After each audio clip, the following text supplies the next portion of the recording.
नमस्कार, मैं प्रदीप कुमार। आज की परिचर्चा में आप सभी का स्वागत है।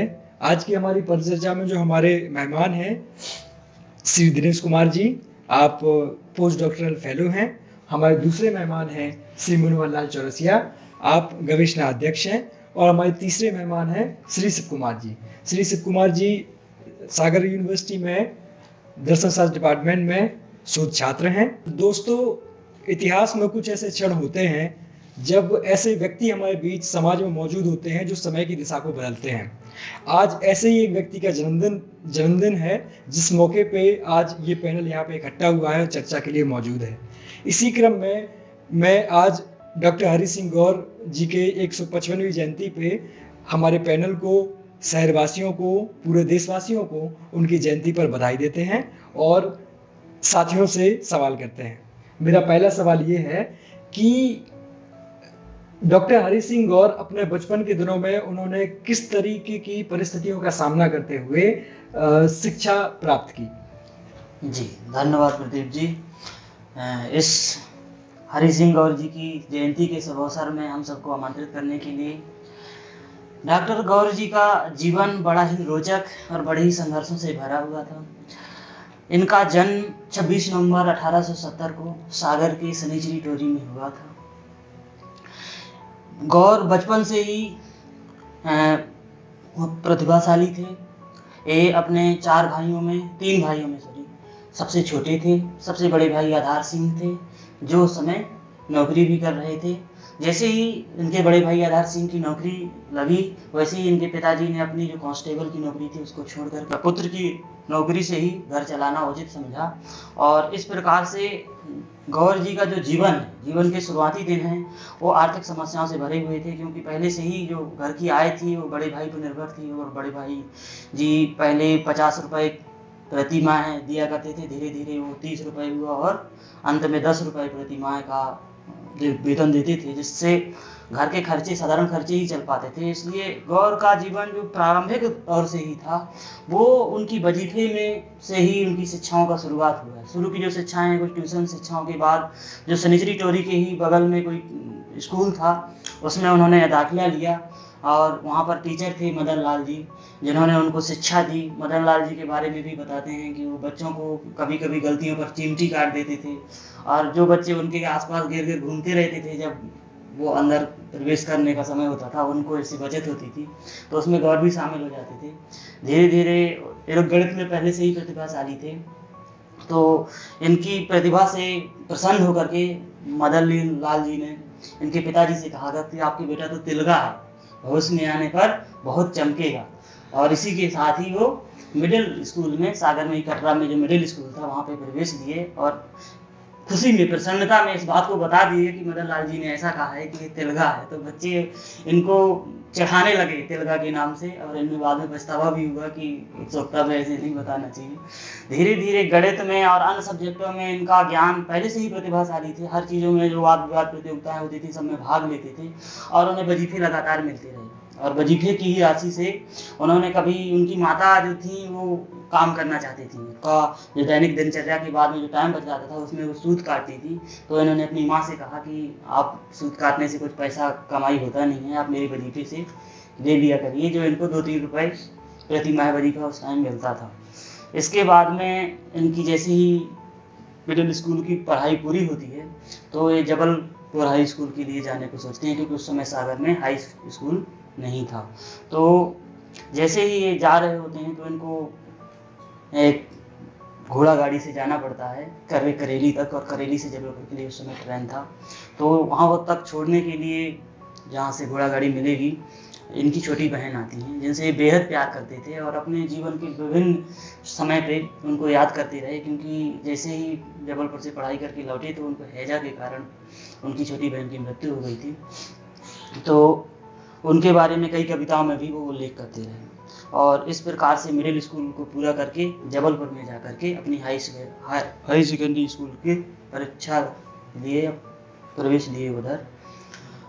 वहाँ पर पढ़ने के वक्त जब वो मेट्रिकुलेशन की परीक्षा जब चल रही थी, या जिस मेट्रिकुलेशन का जो वर्ष था, उसमें एक घटना घटी। इनको वजीफा तो मिल ही रहा था, वहाँ पर प्रवेश के बाद भी वजीफा मिल रहा था। उस वजीफे से पैसे बचा बचा करके एक सोने की अंगूठी अपने पिताजी के जैसे हाथ में पहन लिए थे, और उस अंगूठी पे एक लड़के उसकी नज़र आ गई और उसको अपने घर बुलाए रहने के लिए, हमारे इधर जो खाना भी बनाएंगे, तो उधर इनकी अंगूठी चोरी हो गई, जिसको इनके बड़े भाई के मित्र गजाधर शुक्ल थे, जो पंडित रविशंकर प्रसाद जी के चाचा भी थे, उनसे परिचय था। तो उनको बताया कि मेरी रविशंकर जी उनके चाचा थे गजाधर शुक्ल के? नहीं, रविशंकर के चाचा थे गजाधर शुक्ल। तो गजाधर शुक्ल को शिकायत की तो उन्होंने इनका केस करवा दिया। तो केस के चक्कर में पेशियां करते रहे, और उसमें इनकी अंतर चेतना भी पीड़ित हुई कि एक बच्चा मेरे कारण जेल भी हुई उनकी माँ को, जिन्होंने अंगूठी चुराई थी। वो सब के कारण उनके मन में जो उथल पुथल मचा, उसके कारण वो मेट्रिकुलेशन की परीक्षा में फेल हो गए, और वजीफे के बल पे ही वो पढ़ाई कर रहे थे, और इसके कारण वजीफे बंद हो गए क्योंकि वो फेल हो चुके थे, और घर आना पड़ा। घर में 2 साल तक नौकरी ढूंढते रहे, छोटी मोटी नौकरी मिली, लेकिन वो उस हिसाब से नौकरी नहीं मिली जिसमें वो शिक्षा फिर से जारी रख सकते थे। इसलिए उनके मन पे ख्याल आया कि उनके भाई जो नागपुर पे उस टाइम रजिस्ट्रार की नौकरी करते थे, उधर चले जाएं, और उधर ही एक विकल्प बचा है। तो यहाँ तक उनका जो बचपन का जो संघर्ष था। इसी के साथ बचपन के संघर्ष में एक बात और आती है कि वो जब व्याख्या करते हैं कि उनके बड़े भाई जो आधार सिंह थे, यूरोप की यात्रा कराई थी क्योंकि वहाँ से पढ़ाए थे, और उस टाइम का जो सामाजिक पिछड़ापन इतना ज़्यादा था कि जो भी समुद्र पार की यात्रा कराता था, उस परिवार को या उन लोगों को जाति से बहिष्कार कर दिया जाता था। जाति में पुनः आने के लिए कुछ सामाजिक दंड भुगतान करने होते थे, जो कि इन लोगों ने नहीं कर पाए, या उस टाइप का इनकी जाति में कोई वो नहीं बना था, नेतृत्व नहीं बना था कि ऐसा करे। तो उसके कारण इनके भाई को जाति से बहिष्कार किया गया, और ये भी वहाँ खाते पीते थे, जो कि इनको भी उनसे बहिष्कार रखा गया। इनकी 2 बहनें थी, वो इनसे अपने को अलग रखती थी, अपना अलग खाना बनाती थी, ताकि वो उन पे इल्जाम ना लगे वैसा। तो इस तरीके से उनके जो जीवन के बचपन का जो संघर्ष था, इस तरीके का था। तो बचपन के संघर्ष में अगर आप कुछ और बातें अगर जोड़ना चाहेंगे इसमें? सर, बचपन के संघर्ष के विषय में तो शिव जी ने पर्याप्त प्रकाश डाला है, और मैं संघर्ष को केंद्र में न रखकर मैं कुछ उपलब्धियों के विषय में चर्चा करना चाहूंगा कि बचपन में इनकी प्रतिभा के विषय में जो चर्चा की गई है वो केवल मौखिक या किताबी प्रतिभा ही नहीं थी। इन्होंने अपने आप पे कुछ इनोवेशन भी किए थे, जिसको जल घड़ी के नाम से एक यंत्र होता है जो पहले पानी के बहाव से टाइम कैलकुलेट करते थे।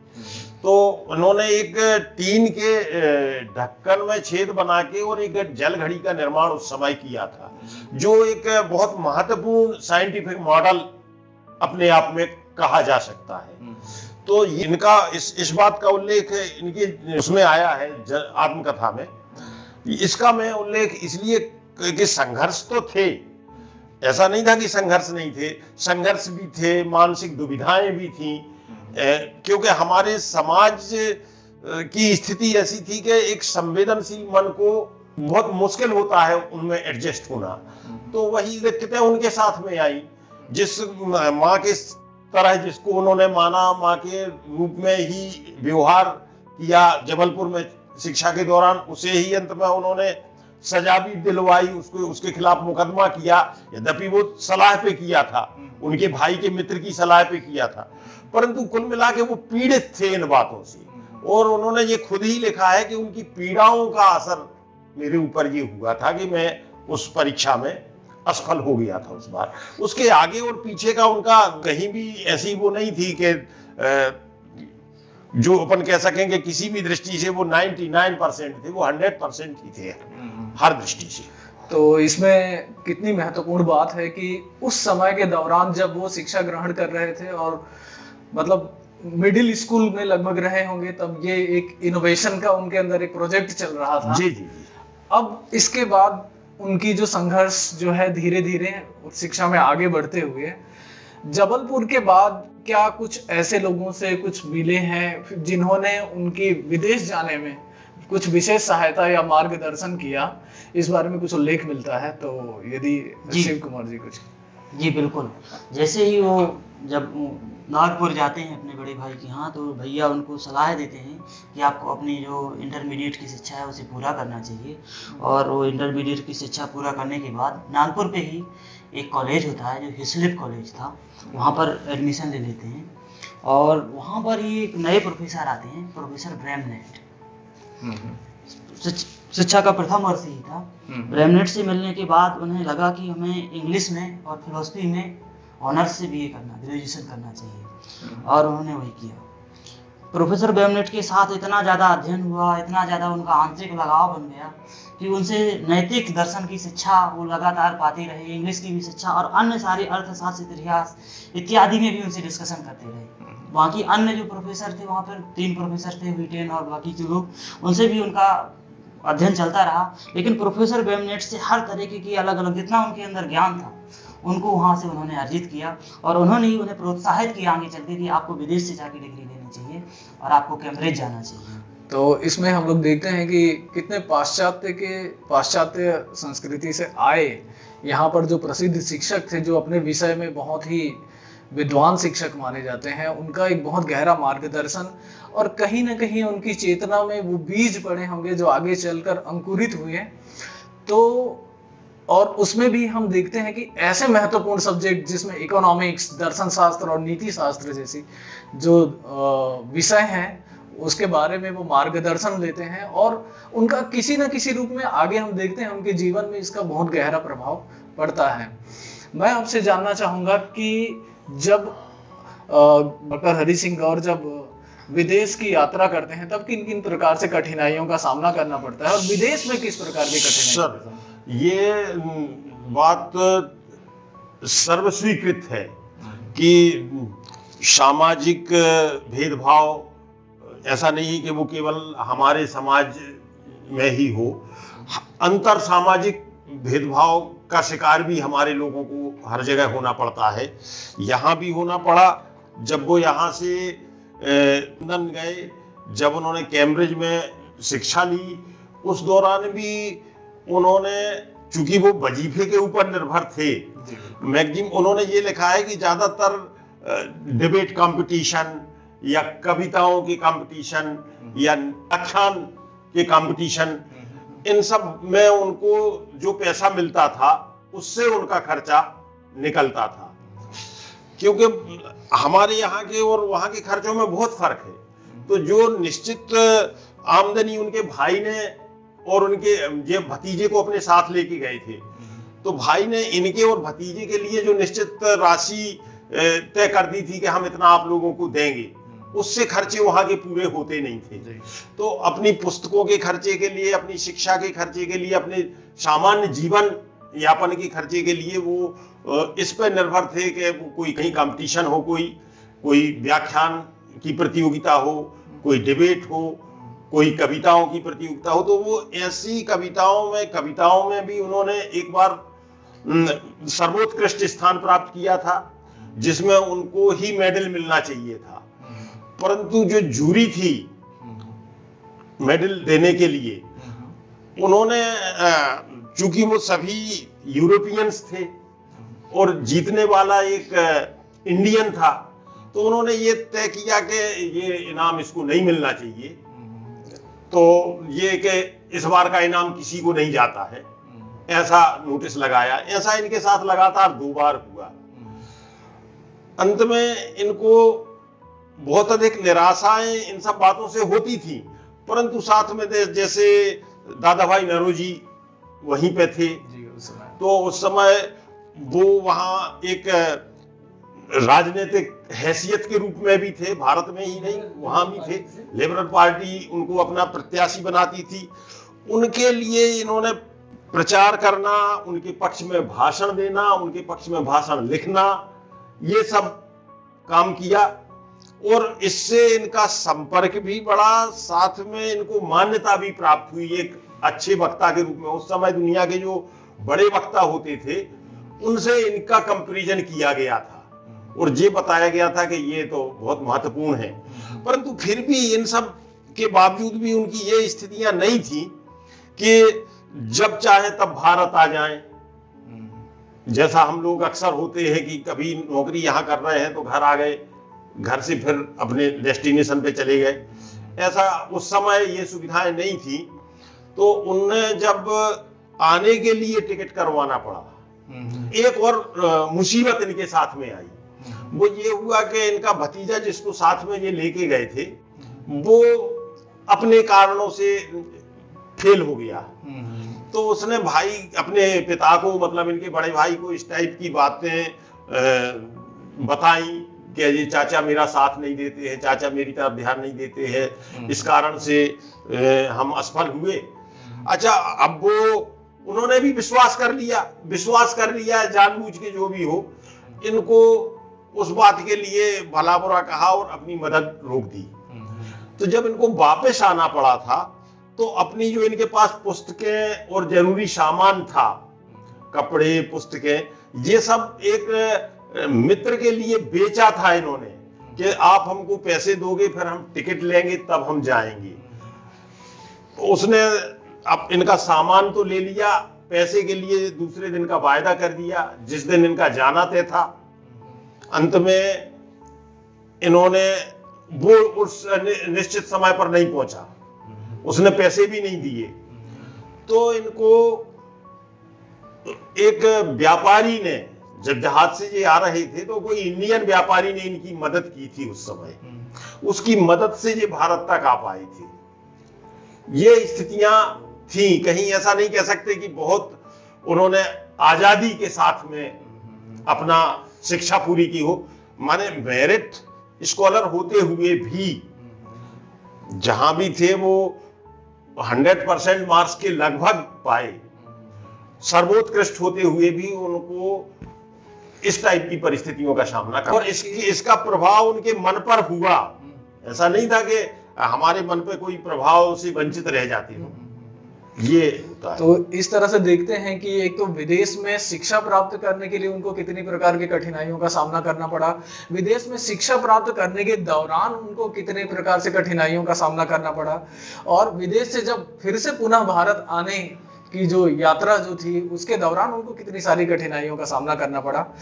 तो उनके यहाँ आने के बाद उनकी आगे की जो यात्रा है, हाँ, उसके संदर्भ में जो है आप कुछ कहना। मैं तो केवल यही, वो भंडारा जिला है महाराष्ट्र में, उनको वहां पे नौकरी मिली थी, और वो बहुत बड़ी नौकरी नहीं थी, डिप्टी कमिश्नर के अंडर में कोई नौकरी थी, परंतु ये था कि वो अच्छे से EAC कुछ करके, जी, वो चाहते तो उसमें अपना परिवार ठीक से चला ले जाते, उसी समय शादी कर लेते, परंतु उन्होंने ऐसा नहीं किया। अंत में उन्होंने ये निर्णय किया कि हम नौकरी छोड़ेंगे और प्रैक्टिस करेंगे, वकालत की प्रैक्टिस। तो ये उनके टर्निंग पॉइंट साबित हुआ। मैं इसमें शिव कुमार से भी जानना चाहूंगा कि उनका ये जो निर्णय था, उनकी वजह क्या थी कि नौकरी छोड़ करके वकालत करना, इसके पीछे क्या वजह उनकी रही? जी, जैसे ही उन्हें नौकरी बहुत ही जल्दी में चाहिए थी। पहली बात तो जैसे ही वो भारत वहाँ से आते हैं विदेश से, तो जैसे मनोहर सर ने भी बताया उनके पास पैसे बिल्कुल भी नहीं थे, और जहाज में भी जो सामान उन्होंने छुड़वाया अपना, वो अपना सारा मेडल के जो 100 मेडल मिले थे बेच करके वो सामान छुड़वा पाए। और घर आने पर भैया तो पहले से ही नाराज थे, क्योंकि मुरली मनोहर जो था उनका भतीजा, उनको पढ़ाई नहीं थी, ऐसा शिकायत था। तो उनको वहाँ अच्छा नहीं लगा, तो वहाँ से दूसरी जगह आ गए, होशंगाबाद आ गए, और वहाँ पर मित्रों के साथ रहते रहते उन्हें ख्याल आया कि मैक्टा गार्ड वहाँ पर उस टाइम पे एक चीफ कमिश्नर थे सेंट्रल प्रोविंस के, तो उन्हें उनसे आशा थी, और उन्होंने अपना एक कविताओं का संग्रह रैंडम राइम्स, हाँ, वो कविता संग्रह थी, वो भेजा, जो पहले प्रकाशित हो चुका था, और जब वो इंग्लैंड में थी तब उसकी ख्यातियां भारत तक आई थी, इतना मतलब उसका चर्चा हुई थी, इस कारण वो पहले ही प्रसिद्ध हो चुके थे। तो उन्हें उनसे आशा थी, तो उनको कविता संग्रह भेजा और मिलने का टाइम मांगा। तो जैसे ही उनसे मिले मैक्टा से, तो उन्होंने कहा कि मैं आपके लिए ज़्यादा से ज़्यादा इतना ही कर सकता हूँ कि EAC क्या कार्यवाहक EAC बना सकता हूँ, क्योंकि उस टाइम पे जो इंडियंस लोगों को ज़्यादा से ज़्यादा पद मिल सकता था, वो डिप्टी कमिश्नर के आसपास का जो पद है, ये EAC एक्स्ट्रा असिस्टेंट कमिश्नर ये मिल सकता था, और यही उनको दिलवा दिया गया कारवाह के रूप में। ये कोई बीमार थे, उनको उन्होंने छोड़ दिया और इन्हें उनको पाया। 3 साल तक नौकरी करने के बाद उन्हें लगा कि मैं अपने उद्देश्यों से समझौता कर रहा हूँ, क्योंकि नौकरी में रह करके मैं समाज सुधार कुछ करना चाहता हूँ जीवन में। ये जो प्रॉपर्टी लॉ है, कानून के में काफ़ी सुधार करने का ख्याल था उनके अंदर, कानून के प्रति उनके अंदर रुचि थी, और वो एक विद्रोही टाइप के थे। वो अपने जो बौद्धिक नैतिकता में, जो फिलोसफी में उन्होंने जो पढ़ा था नैतिकता के बारे में, मानवता के बारे में, वो ह्यूमैनिटेरियन सेंस, इथिकल सेंस उसके अंदर था। उसके लिए वो कुछ काम करना चाहते थे, और इसी तड़प ने उन्हें इसके लिए प्रेरित किया कि वो ये नौकरी छोड़े और वो इस तरीके से स्वतंत्र रूप से काम करें, जिससे ज़्यादा से ज़्यादा लोगों से कनेक्ट हो सकें, कुछ सत्ता को भी हासिल कर सकें, कुछ पैसे को भी अर्जित कर सकें, जिससे वो समाज के लिए कुछ कर सकें, और यही उनका उद्देश्य था। इसके बाद जो उनकी जो वकालत के दौरान फिर उन्होंने उनकी जो आगे की जो यात्रा है उसमें एक विधान परिषद में उनके सदस्य होने की एक 1921 से 1935 के बीच तक एक विधान परिषद, केंद्रीय विधान परिषद में उनके सदस्य, और उसके दौरान कई सारे उन्होंने सामाजिक सुधार संबंधी कानूनों को पारित किया। तो उसके विषय पर मैं चाहूंगा कि आप लोग कुछ बताएं। ये 1893 से लगा के और 1920 के लगभग तक ये स्वतंत्र रूप से वकालत किए। उसी दौरान राजनीतिक संपर्क भी इनके हुए। वहां जब असहयोग आंदोलन अचानक खत्म कर दिया गया तो कांग्रेस के बहुत से असंतुष्ट लोग कांग्रेस से अलग हुए, और 1919 में एक भारतीय संविधान विधेयक पारित किया गया था गवर्नमेंट द्वारा, ब्रिटिश सरकार द्वारा, जिसमें स्टेट गवर्नमेंट्स को थोड़ी बहुत आजादियां दी गई थी, कुछ चुने हुए प्रतिनिधि भी उसमें शामिल किए जाना थे। तो कांग्रेस का ये निर्णय था कि इसमें वो भाग नहीं लेगी इन चुनावों में, क्योंकि जो मांगा गया था, जितनी अपेक्षा थी कांग्रेस को कि सरकार के लिए हमने प्रथम विश्व युद्ध में सहयोग किया है तो सरकार इसके बदले में हमको होम रूल देगी, वो नहीं दिया गया था। तो कांग्रेस ने उन चुनावों में भाग लेने से इनकार कर दिया। तो बहुत से कांग्रेसियों ने स्वराज दल नाम से एक पार्टी बनाई थी, उसमें ये शुरुआत में उसमें ये शामिल हुए, और फिर ये 1920 से लगा के और 1946 तक लगातार केंद्रीय विधानमंडल में चाहे नॉमिनेटेड सदस्य रहे हो, चाहे निर्वाचित सदस्य रहे हो, परंतु लगातार पावर में रहे। और उस पावर में रहने का ही परिणाम ये हुआ कि बहुत से महत्वपूर्ण सुधार भारतीय समाज के लिए इनकी बदौलत हुए। इनमें पहला सुधार 1923 में इनके द्वारा जो हुआ था वो हुआ था बच्चियों की शादी की जो न्यूनतम आयु सीमा थी उसको बढ़ाना, क्योंकि ये अपनी बहनों के विषय में भी भुगत चुके थे और अपनी बहनों के संदर्भ में इन्होंने हमारे समाज की स्त्रियों की पीड़ा को अच्छे से समझा था कि छोटी उम्र में शादी कर दी जाती है और पूरा उम्र उनका एक प्रकार से परिवार के लिए बंधुआ मजदूर के रूप में बीतता है, जिनके ना कोई काम का समय निर्धारित है और ना उसके बदले में कोई पारिश्रमिक निर्धारित था। तो इसलिए उन्होंने चाहा कि शादी ही कुछ विलंब से हो। यद्यपि पूरा भारत का जो परंपरावादी समाज था वो इन सुधारों के पक्ष में नहीं था, तो बहुत इनके अनुकूल सुधार नहीं हो सके। फिर भी ये सफल हुए थे कि 12 साल से बढ़ा के 13 साल शादी की उम्र को कर दिया जाए। तो ये सुधार हुआ। 1921 में से ही इन्होंने ये भी प्रयास चालू किए थे कि हमारा सुप्रीम कोर्ट भी हो।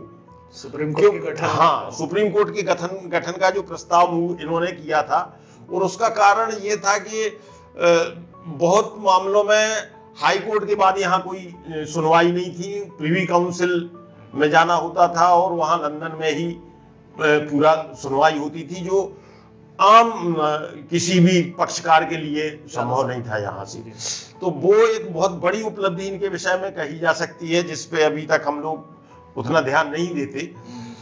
और एक अंतरजातीय विवाह के लिए भी इन्होंने कानूनी प्रावधान किया, क्योंकि जाति हमारे समाज का बड़ा कलंक है, ये तो सभी मानेंगे।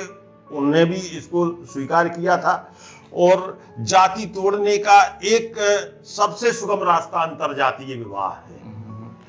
इसको लेके उन्होंने अंतरजातीय विवाह के कानूनी प्रावधान किए, जिसको लेके अंततः हमारे भीतर जागृत हुई और एक निश्चित ऐसा सोचने समझने वाला वर्ग पैदा हुआ जो जाति के ऊपर सोचने में सक्षम हुआ। ये बहुत महत्वपूर्ण इनकी उपलब्धियां थी। और बाद में संविधान निर्मात्री सभा के भी ये सदस्य रहे। संविधान निर्मात्री सभा में उपसभापति की हैसियत से रहे जी। तो ये इन्होंने महत्वपूर्ण अपन राजनीतिक रूप से जब भी ये पावर में रहे हैं, उसका उपयोग इन्होंने हमारे समाज के सुधार के लिए किया। उसी दौरान इन्होंने विश्व भर की यात्राएं की, तमाम देशों की यात्राएं की, और उसका भी अनुभव उनको हुआ। उन्होंने एक जापानी कहावत का उल्लेख किया है, जिसका मैं उल्लेख यहां जरूर करना चाहूंगा। जापानी कहावत का यह था कि दास्ता जो है अज्ञान की सहेली है। उनका मतलब यह था कि दास्ता कभी भी बिना अज्ञान के नहीं आ सकती। तो शुरू से ही उनके दिमाग में स्वयं भी उन्होंने ज्ञान के लिए भरसक प्रयास किए, वजीफे के आधार पर प्रयास किए, पर्याप्त संसाधन ना होते हुए भी प्रयास किए। और वही उनके लिए ये था कि हम समाज में अज्ञान के अंधकार को कैसे दूर करें, जिसका परिणाम हम यहाँ सागर यूनिवर्सिटी की स्थापना के रूप में अंततः इसमें जो उस समय जो कानून पारित हुए हैं केंद्रीय विधान परिषद में रहते हुए, उस विषय पर अगर आप कुछ कहना चाहेंगे। जी, उसमें जो मनोहर सर ने बताए, अंतरजातीय विवाह है और स्त्रियों के विवाह की उम्र बढ़ाना है, एक स्वीकृति को लेकर के भी, साथ ही उनके विवाह की स्वीकृति के बिना विवाह ना किया जाए, उसके लिए भी उन्होंने कानून बनाए। और स्त्रियों को प्रॉपर्टी में, सर ये कानून तो है, परंतु मुझे नहीं लगता कि आज भी बच्चियों की स्वीकृति कहीं अपेक्षा होती है। पढ़े लिखे कुछ परिवारों को यदि छोड़ दिया जाए तो बच्चियों की शादी तो कर देते हैं परिवार। कानूनी प्रयास उनके प्रयास स्तुत्य हैं, उनके प्रयास। अन्य सामाजिक सुधार के प्रयास भी उन्होंने किए, लेकिन वो सामाजिक सुधारों के प्रयास में उन्होंने ऐसा देखा कि वो खुद ही अलग थलग कर दिए गए। समाज इतनी ज्यादा उस समय कुरीतियों से बंधा हुआ था कि समाज सुनने को ही तैयार नहीं था। इसलिए उन्हें लगता था कि जो कुछ थोड़ा बहुत यदि मैं कर सकता हूँ अपने स्तर में, वो कानून में सुधार में लाकर ही कुछ कर सकते हैं। कानून के बाद संभव हो सके कि कुछ सुधार हो, धीरे धीरे समाज में सुधार। क्योंकि इतनी ज्यादा कुरीतियां, जातिवाद से लेकर के व्यक्ति के निजी स्वार्थ की इतनी ज्यादा कुरीतियां थी कि धीरे धीरे उनका जो झुकाव है वो अपने धर्म को छोड़ करके बौद्ध धर्म की ओर जाने लगा। इसी का परिणाम था कि वो स्पिरिट ऑफ बुद्धिज्म लिखी। और उन्होंने एक टिप्पणी भी कहते हैं कि मेरे विचार से जो संप्रदायवाद है, जातिवाद है और जो राष्ट्रीयता है, ये व्यक्ति के निजी स्वार्थ पूर्ति का परिणाम है। और दुनिया के जितने भी धर्म हैं वो कहीं ना कहीं इससे अछूते नहीं है यदि बौद्ध धर्म को छोड़ दिया जाए, क्योंकि अकेले बुद्ध का जीवन ही ऐसा है जो जीव मात्र के कल्याण के लिए, जीव मात्र के दुख निवारण के लिए समाज की वैसी सभ्यता के निर्माण का प्रयास किया। ये बहुत ही महत्वपूर्ण टिप्पणी थी। और उनके जो स्पिरिट ऑफ बुद्धिज्म, ये इतनी विश्वविख्यात ग्रंथ है कि उस ग्रंथ के रचनाकार होने के नाते जो जापान में उनको एक सेकंड बुद्धा का जो एक उपाधि दी गई, या सेकंड बुद्धा के नाम से जाना जाता है, ये एक बहुत बड़ी उपलब्धि थी। जी। अच्छा, मैं एक सवाल प्रदीप से पूछना चाहूंगा कि आप जो है इन पूरे जो गौर की जो यात्रा है, डॉक्टर हरि सिंह गौर की जो पूरी जीवन यात्रा है, आप इसको किस तरह से देखते हैं? जब मैं उनके जीवन को देखता हूँ तो मुझे एक बहुत ही ईमानदार व्यक्ति, एक स्वाभिमानी व्यक्ति नजर आता है, जो हर एक अनुभव से गुजरते हुए अपने अंदर के एक सज्जनता को जीवित रख पाता है। वो व्यक्ति जिसे जो बालक मन था, जिसे अपने मित्र के यहाँ धोखा मिलता है, जब वो बाहर पढ़ने को जाता है, वहां पे देखता है कि बड़े भाई से किन्हीं कारणों से बड़े भाई से कुछ खटास हुई है रिश्ते में और उनसे अलग रहने लगते हैं, उसके बाद बाहर रहते हुए भी जो भी संघर्ष करते हैं वो, तो इन सब चीजों का प्रभाव होते हुए भी एक व्यक्ति के अंदर का उन्होंने जो एक अच्छा व्यक्ति है उसे प्रभावित नहीं होने दिया, उसे बाकायदा बनाए रखा, जीवित रखा। तो एक व्यक्ति के रूप में भी उनका जो मतलब यात्रा है बड़ी रोचक है, प्रेरणादायक है हम सभी के लिए कि किन्हीं भी परिस्थितियों में हमें टूटना नहीं है। एक मुद्दा और मैं इस संदर्भ में रखना चाहूंगा।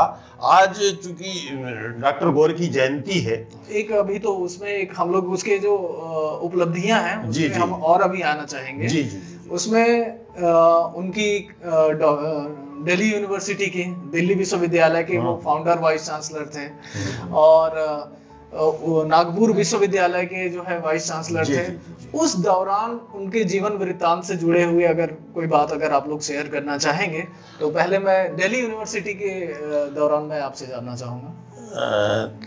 दिल्ली यूनिवर्सिटी के फाउंडर वाइस चांसलर थे, ये एक उपलब्धि थी और इसी दौरान चूंकि वो सत्ता के शीर्ष के संपर्क में थे तो सागर यूनिवर्सिटी की स्थापना का रास्ता जो खुला था वो इसीलिए खुला था कि नागपुर और दिल्ली दोनों जगह में उनके संपर्क थे।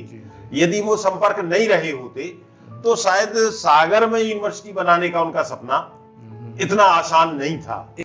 अब मैं हमारे जिस सागर विश्वविद्यालय के विषय द्वारा ही डॉक्टर हरि सिंह गौर की जो प्रसिद्धि हुई तो इसके निर्माण की प्रक्रिया को लेकर के क्या क्या उनके सामने चुनौतियां थी, क्या क्या कठिनाइयां आई और किस तरह से वो सागर विश्वविद्यालय की नींव रखें और उनकी सागर विश्वविद्यालय की नींव को रखने के पीछे क्या उद्देश्य और क्या परिकल्पना रही है उसको लेकर के। देखिए, सागर में एक विश्वविद्यालय बनाए ये तो उनका विचार जब उन्होंने यहाँ की शैक्षणिक स्थितियों को भुगता था, जब सागर से एक हाई स्कूल भी जबलपुर ट्रांसफर हो गई थी 1870 में, ये स्थितियां से जब वो गुजरे थे, जब उनको खुद ही मैट्रिकुलेशन करने के लिए जबलपुर जाना पड़ा था और इस यहाँ पे शिक्षा का क्या स्तर है वो उन्होंने देखा था।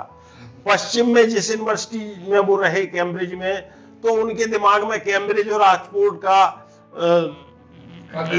खाका था। दूसरा, वो जानते थे कि यहाँ की जो जेंटलमैनशिप है, वहाँ की यूनिवर्सिटी का बड़ा योगदान है वहाँ के समाज को और वहाँ के संस्कार को बनाने में। तो वो सपना वो सागर में साकार करना चाहते थे, क्योंकि उस समय सागर या मध्य प्रदेश तो छोड़े, इंडिया में कुल 15 शायद 16वीं यूनिवर्सिटी ये थी जो उन्होंने स्थापित की थी। तो भारत एक बहुत बड़ा महादेश था। उस समय का भारत और आज के भारत में भी बहुत अंतर है।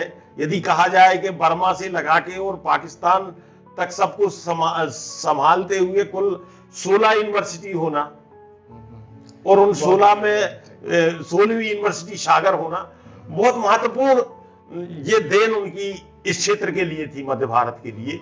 और जो उनकी जो ये कहावत थी, जापानी कहावत कि दास्ता की सहेली है अज्ञानता, तो वो वास्तव में अज्ञान को मिटाना चाहते थे। इसलिए उन्होंने ये आधारशिला, और वो चाहे यदि आसान काम था कहीं अन्य जगह जो पहले से बड़े क्षेत्र थे, नागपुर थे या दिल्ली थे, जहां पहले से यूनिवर्सिटीज है, जहां पहले से उस टाइप का वातावरण है, वहां ज्यादा सरल था। परंतु फिर भी उनकी जिद थी कि वो बनाएंगे तो सागर में बनाएंगे। सागर विश्वविद्यालय को लेकर के उनको एक दानवीर की उपाधि दी जाती है। भारत के ऐसे दानवीर पुरुषों में से है जिनका भारत के नव निर्माण में बहुत एक महत्वपूर्ण योगदान है।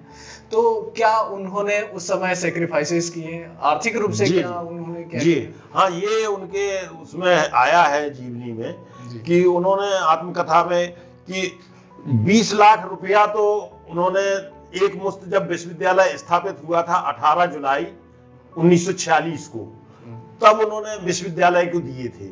बाद में उन्होंने लगभग 2 करोड़ रुपए की प्रॉपर्टी भी वसीयत की थी, जो अपनी चलाचल संपत्ति थी। 2 करोड़ रुपए की वसीयत भी उन्होंने 1946 में अपने विश्वविद्यालय के लिए किया था, ये कम नहीं है।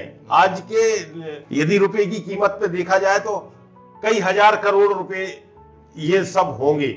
और जन्म दिवस के अवसर पर मैं तमाम प्रकार की शुभकामना संदेश छपे हुए हैं, तो उसमें मैंने देखा है कि डॉक्टर सर हरि सिंह गौर अनेक जगह लिखा हुआ है, उपाधियों को लेकर। हाँ, उनकी उपाधि। तो सर, ये बात सही है कि उनको नाइटहुड दिया गया था, और सर वो गवर्नमेंट द्वारा, उस ब्रिटिश सरकार द्वारा सर की उनको उपाधि दी गई थी।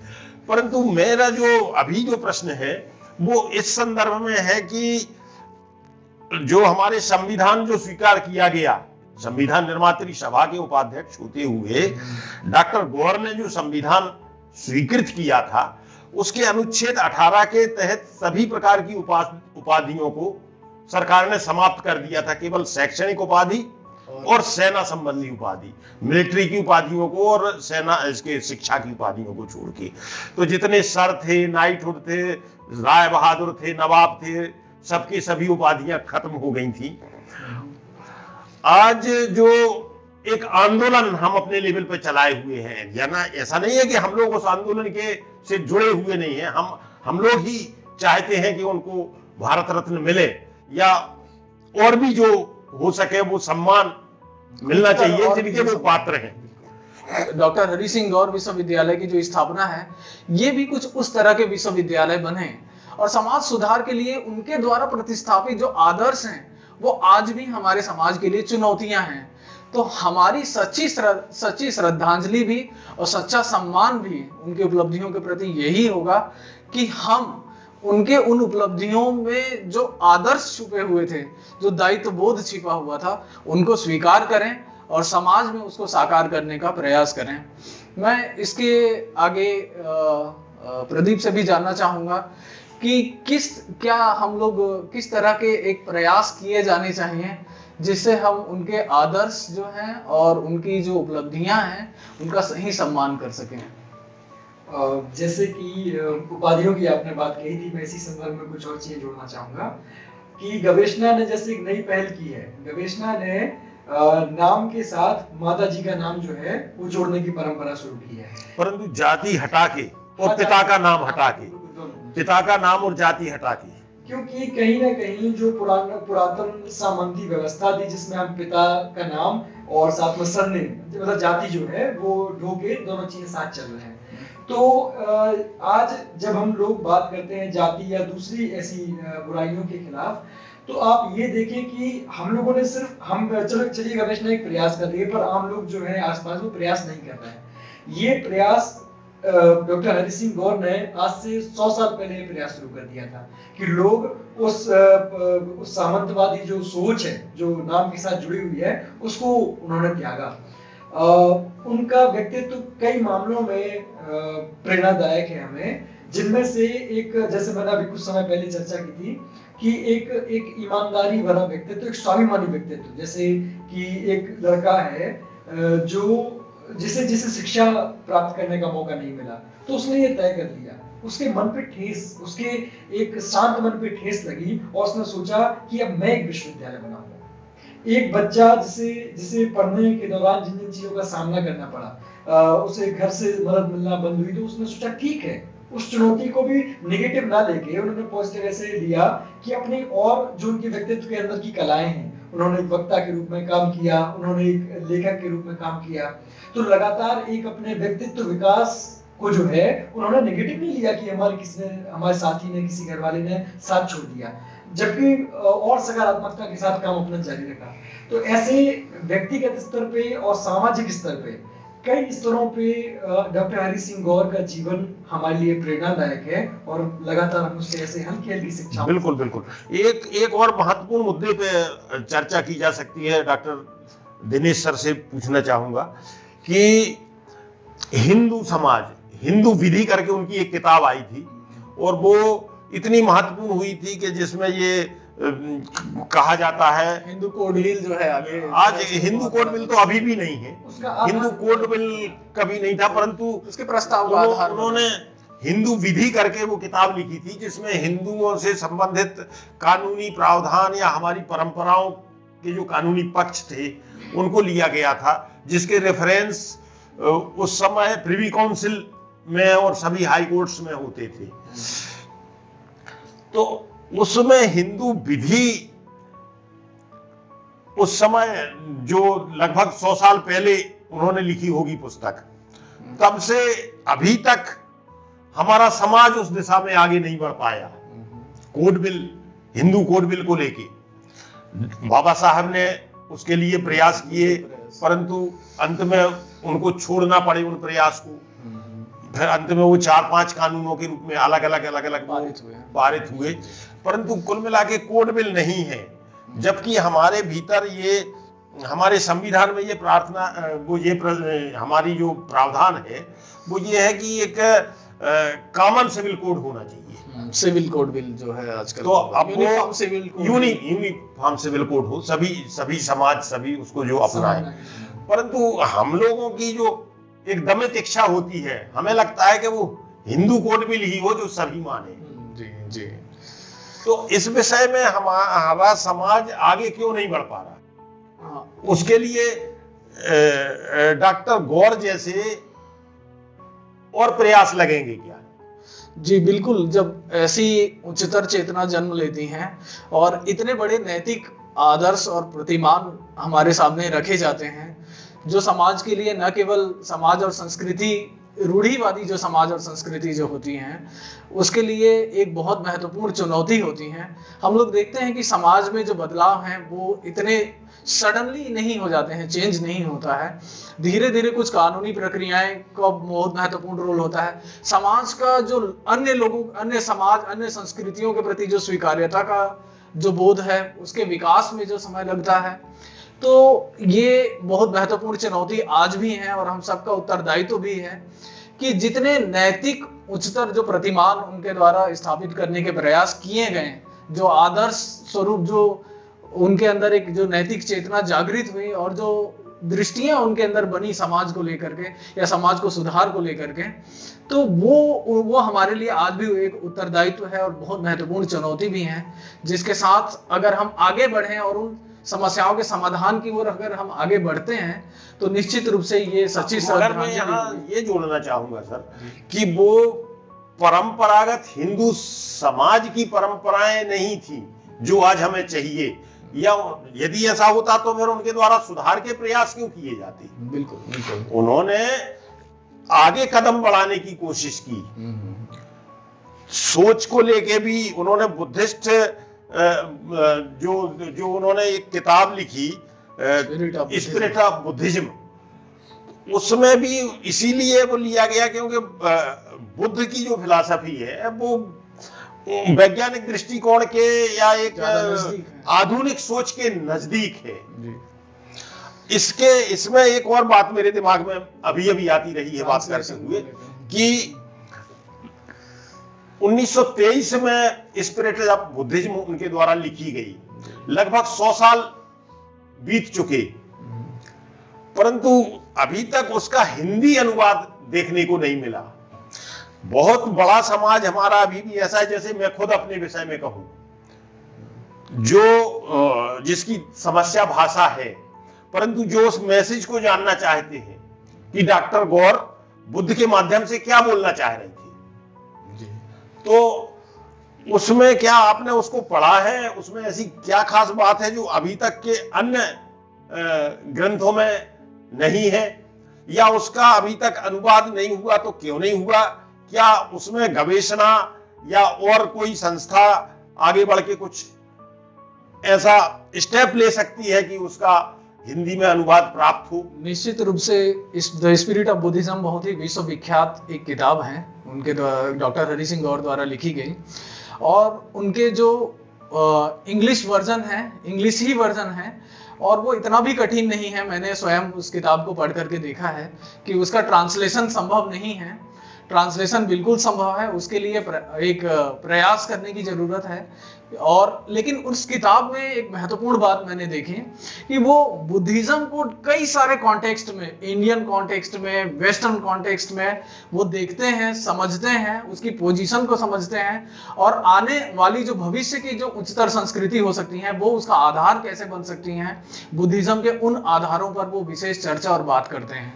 तो ये एक अनूठा प्रयास हो सकता है किसी भी संस्था के द्वारा कि डॉक्टर हरि सिंह गौर के भीतर जो बीज रूप में विद्यमान जो दार्शनिक चेतना जो थी उनको बाहर निकालने के लिए भी, और उनको एक सामान्य लोग जो यहाँ पे सागर के आसपास जो बसे लोग हैं या सामान्य जो हिंदी भाषी प्रदेश हैं उनके समझने योग्य बनाने में एक बहुत ही अनूठा प्रयास भी हो सकता है।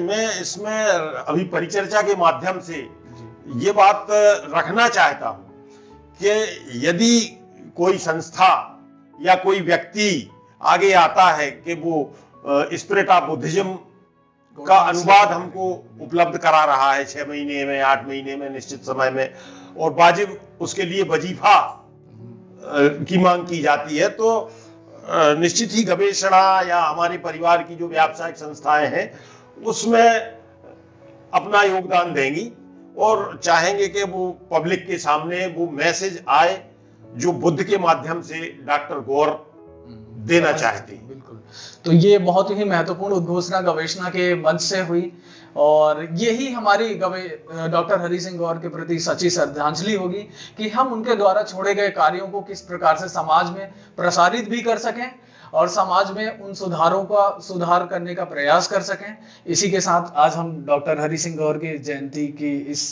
परिचर्चा को समाप्त करना चाहेंगे। जी शुक्रिया, सबका धन्यवाद।